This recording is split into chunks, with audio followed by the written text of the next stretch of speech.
गंगापुर गांव में एक घर के आंगन में एक बकरी चमेली अपने घर में आराम से सो रही थी। उसके बच्चे भूख के मारे जाग गए और उन्होंने अपनी मां को जगाना शुरू कर दिया। वे बार बार उसे आवाजें देने लगे कि हमें भूख लगी है, मां उठो। चमेली को यह बिल्कुल अच्छा नहीं लगा कि उसे इतनी सुबह जगाया जा रहा है और उसकी नींद खराब की जा रही है। उसने उन्हें सोने देने की जिद की, लेकिन बच्चे जिद पर उतर आए क्योंकि उन्होंने पिछली रात भी कुछ नहीं खाया था। चमेली को अनचाहे ही उठना पड़ा। वह बड़बड़ाती हुई कहने लगी कि ये बच्चे उसे चैन से सोने भी नहीं देते। जब उसने बच्चों से पूछा कि कल लाया हुआ खाना कहां गया, तो बच्चों ने जवाब दिया कि वे खा चुके हैं। यह सुनकर चमेली को गुस्सा आया और कहने लगी कि तुम्हारे पेट तो जैसे कुएं हैं, जितना लाती हूं सब खा जाते हो। आखिरकार चमेली मजबूर होकर खेत में खाने की तलाश में निकल पड़ी। वह सोचती जा रही थी कि इन बच्चों ने तो नाक में दम कर रखा है, इन्हें क्या पता कि खाना लाने में कितनी मेहनत लगती है। चमेली एक कामचोर और सुस्त बकरी थी। उसे दिन भर सिर्फ सोना पसंद था। पिछली बार जैसे तैसे जंगल से खाना मिल गया था, लेकिन अब वहां के जानवर उसे कुछ देने को तैयार नहीं थे। वह सोचने लगी कि अब खाना कहां से लाए। इतने में उसे दूर एक बड़ा सा बाग नजर आया जिसमें बहुत सारे फलों के पेड़ थे। वह खुश हो गई और सोचने लगी कि चलो यहीं से कुछ फल ले लेती हूं। जैसे ही वह फल तोड़ने के लिए आगे बढ़ी, एक बैल ने उसे रोक लिया। बैल ने उसे बताया कि ये फल खैरात में नहीं मिलते और अगर फल चाहिए तो कीमत देनी पड़ेगी। चमेली के पास पैसे नहीं थे। उसने बैल से रहम की अपील की और अपनी हालत बताई।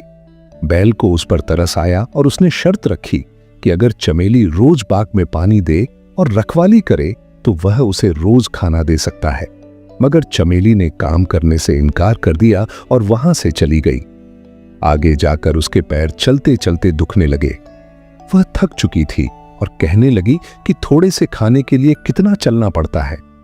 इतने में उसे दूर एक इंसान का घर नजर आया जहां दो बकरियां आंगन में खड़ी घास खा रही थीं।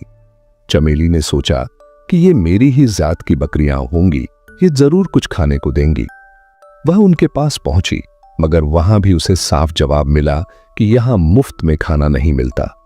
इन बकरियों को रोज मालिक को दूध देना पड़ता था, तब जाकर खाना मिलता है।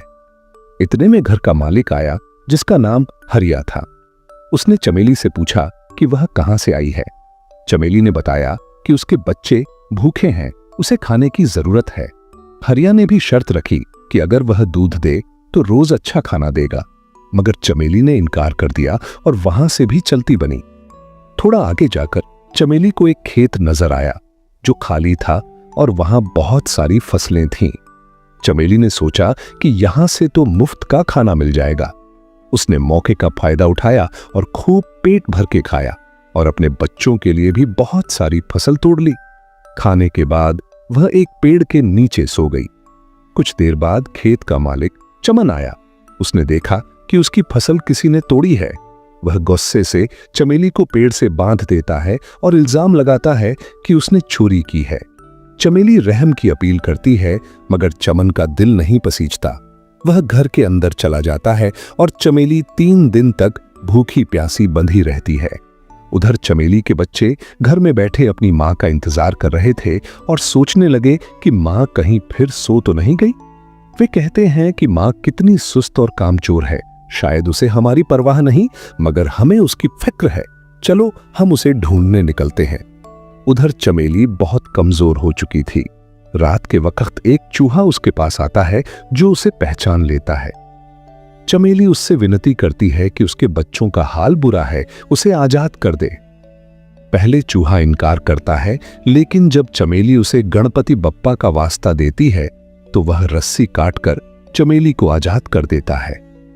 चमेली फौरन अपने बच्चों के लिए खाना लेकर घर पहुंचती है, मगर बच्चे गायब होते हैं।